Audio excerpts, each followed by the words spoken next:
Friends, reasoning में Venn diagram में आगे समझते हैं मोस्ट इम्पॉर्टेंट क्वेश्चन, और ये सभी क्वेश्चन किसी भी एग्जाम्स के लिए मोस्ट इम्पॉर्टेंट है।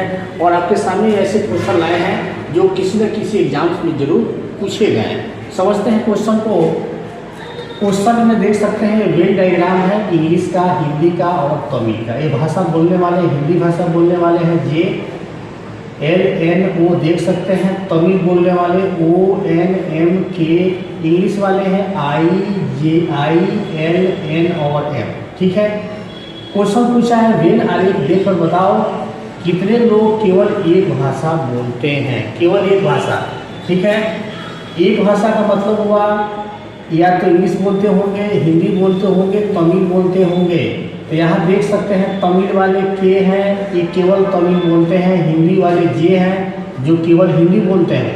आपसे पूछा है ना केवल एक भाषा बोलते हैं, तो के हैं केवल एक भाषा वाले, तमिल वाले हैं, हिंदी वाले जे हैं, और इंग्लिश वाले देखेंगे आई है।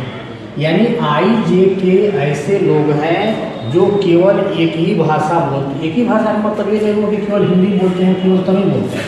एक ही भाषा का मतलब हुआ केवल इंग्लिश बोलते हैं, केवल हिंदी बोलते हैं, केवल तमिल बोलते हैं, सिंगल भाषा बोलते हैं। तो के जो लोग हैं ये केवल तमिल ही जानते हैं, ये हिंदी और इंग्लिश नहीं जानते हैं।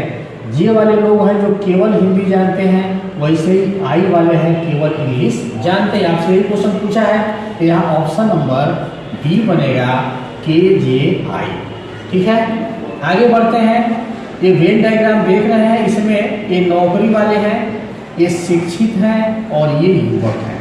तो वेन डायग्राम में देखेंगे 1 2 5 4 ये जो एरिया है, ये जो लोग हैं युवक हैं। 2 3 5 6 ये शिक्षित हैं और नौकरी वाले हैं 4 5 6 7। क्वेश्चन पूछा है कितने युवक नौकरी करते हैं लेकिन शिक्षित नहीं हैं। ये शिक्षित का डायग्राम है, ये नौकरी वाले का है और ये युवक का है। तो युवक नौकरी करते हैं यानी युवक हैं लेकिन शिक्षित नहीं है। ठीक है, अब देखिए शिक्षित नहीं है, युवक है और शिक्षित, यहाँ पे युवक है और शिक्षित वाले लोग हैं। तो देखना है युवक भी होंगे और शिक्षित भी होंगे, नौकरी करते हैं लेकिन शिक्षित नहीं। इसमें नहीं देखना है, इसमें है शिक्षित और नौकरी में। तो क्या है, इसमें नौकरी करते हैं लेकिन शिक्षित नहीं है और युवक भी हैं। ठीक है, वो युवक में भी आते हैं और क्या करते हैं, नौकरी भी करते हैं, नौकरी में भी आते हैं। शिक्षित नहीं है मतलब इसमें नहीं आना चाहिए, शिक्षित में नहीं आना चाहिए। तो युवक में और नौकरी में देखते हैं, तो नौकरी करते हैं लेकिन शिक्षित नहीं है। तो ऐसे 4 लोग दिख रहे हैं जो युवक हैं, नौकरी करते हैं, लेकिन देखिए ये शिक्षित के डायग्राम में नहीं है। आंसर क्या बनेगा, 4। ठीक है, आगे बढ़ते हैं। Question number 3। वेन डायग्राम में दोस्तों केवल आपको कॉन्सेप्ट को समझना होता है, बाकी इसमें कुछ नहीं है। 3 नंबर क्वेश्चन देखते हैं। ये टीचर का डायग्राम है और ये इंजीनियर का है और ये इंडियन का है। ठीक है, टीचर का, इंजीनियर का और इंडियन का। ये हो जाएगा 2 3, जहाँ लिखना छूट गया है, ये है 2 2 3।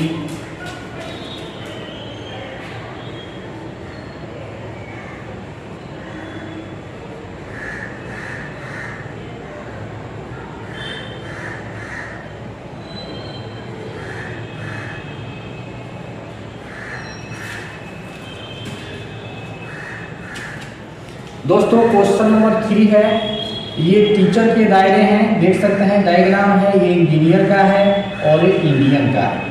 तो 4 6 2 3 इंजीनियर वाले हैं और यहाँ देख सकते हैं टीचर है 7 4 2 7 4 2। तो उसमें छूट गया,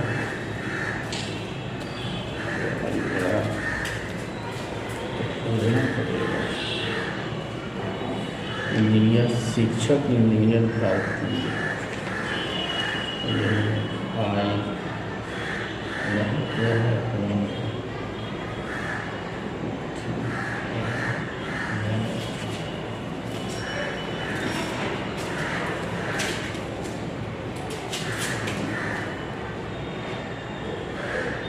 चलिए दोस्तों क्वेश्चन नंबर 3 समझते हैं।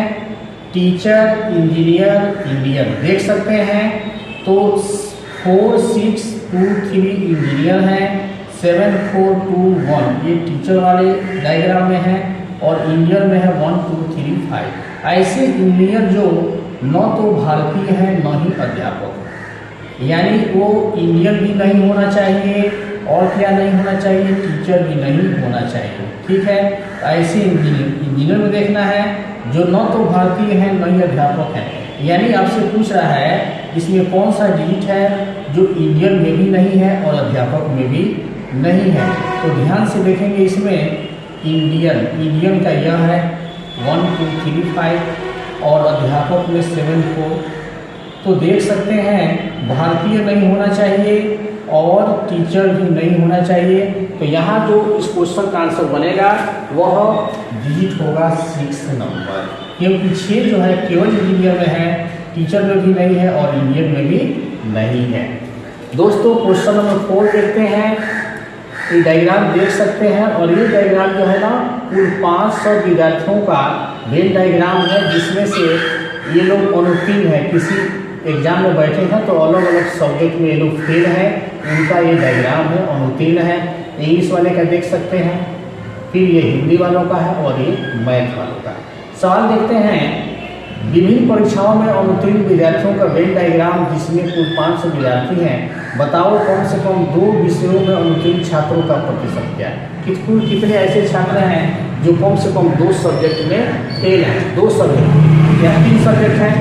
तो इसका सोल्यूशन यहाँ देखते हैं, 2 सब्जेक्ट में फेल, तो ये हो जाएगा 2 सब्जेक्ट में, यानी 12 देखिए 12 मैथ में भी है और हिंदी में भी है। ठीक है, 12 हो जाएगा। और यहाँ देखते हैं 12 भी दोनों में है, मैथ में है और इंग्लिश में है ना। उसके बाद यहाँ 5 बनेगा और 10 बनेगा, 5 और 10 क्यों होगा समझते हैं। ये 12 वाले और ये देखिए यह जो 12 वाले हैं ये मैथ में भी है और हिंदी में भी है, यह जो 12 है ये इंग्लिश में भी है और मैथ में भी है। 5 देख सकते हैं 5 हिंदी में भी है और इंग्लिश में भी है, और 10 जो है ये हिंदी में भी है और इंग्लिश में भी है। तो टोटल ऐड करेंगे तो ये हो जाएगा 24 और 10 34 और 5 39। तो इसका प्रतिशत में पूछा है आपसे, तो प्रतिशत के लिए क्या करेंगे 39 × 100 और बाई में कितना है टोटल 500, 100 से कट होगा 5 टाइम्स में, ये हुआ 39/5। ठीक है, और 39/5 को डिवाइड करेंगे तो ये बनेगा 7.8%। इस क्वेश्चन का आंसर देखते हैं ऑप्शन में, ऑप्शन नंबर डी बनेगा इस क्वेश्चन का आंसर। दोस्तों देखते हैं क्वेश्चन नंबर 5। तो 5 में क्वेश्चन फर्स्ट देख लेते हैं, ए नंबर दिया है और यहाँ बी देख लेंगे और यहाँ सी। ये वेन डायग्राम देख सकते हैं, निजी क्षेत्र का है, ये सरकारी क्षेत्र का है और ये और सरकारी क्षेत्र का है। दोस्तों ध्यान से समझेंगे, यहाँ जो ट्रायंगल है ना त्रिभुजाकार जो आकृति देख रहे हैं, डायग्राम देख रहे हैं, ये निजी क्षेत्र का है। रेक्टेंगुलर है जो आयताकार है वो सरकारी क्षेत्र का है, और जो सर्कुलर है वो और सरकारी क्षेत्र का है। वेन आरेख के आधार पर निम्न प्रश्नों का उत्तर दें। पहला है ऐसा क्षेत्र जो केवल निजी क्षेत्र को दर्शाता है, केवल निजी क्षेत्र। तो देखते हैं केवल निजी क्षेत्र में कौन सा है। तो यहाँ जो 5 है, 5 यहाँ सरकारी क्षेत्र में भी देखिए 5 इसमें भी आता है, आयत वाले में भी, और ट्रायंगल त्रिभुज बना भी है। तो ये नहीं होगा। यहाँ जो 3 है ये बनेगा इस क्वेश्चन का राइट आंसर, क्योंकि 3 लोग ऐसे हैं जो केवल निजी क्षेत्र से आते हैं। ठीक, क्वेश्चन नंबर बी है ऐसा क्षेत्र जो अर्ध सरकारी और सरकारी क्षेत्र को दर्शाता है। अर्ध सरकारी और सरकारी, अर्ध सरकारी और सरकारी ऐसा क्षेत्र है जो दोनों में आता है। ठीक है, तो दोनों में देखेंगे यहाँ आपको 4 है ना, यहाँ बनेगा 4 आंसर, क्योंकि 4 दोनों में है, सरकारी वाले में भी है और अर्ध सरकारी वाले में भी है, कॉमन है। सी देखते हैं ऐसा क्षेत्र जो पूर्णतः सरकारी क्षेत्र को दर्शाता है, कंप्लीट सरकारी, यानी कि वो केवल सरकारी है, निजी भी नहीं है और सरकारी भी नहीं है, केवल सरकारी है। तो एक जो है 1 जो है एक केवल सरकारी क्षेत्र को दर्शाता है, क्योंकि 5 निजी में भी है और 4 और सरकारी में भी है, तो 1 बनेगा इस क्वेश्चन का राइट आंसर। दोस्तों अगर कंटेंट वीडियो अच्छी लगे तो चैनल को सब्सक्राइब जरूर करेंगे, वीडियो को लाइक करेंगे, शेयर करेंगे। आज के लिए इतना ही, थैंक यू।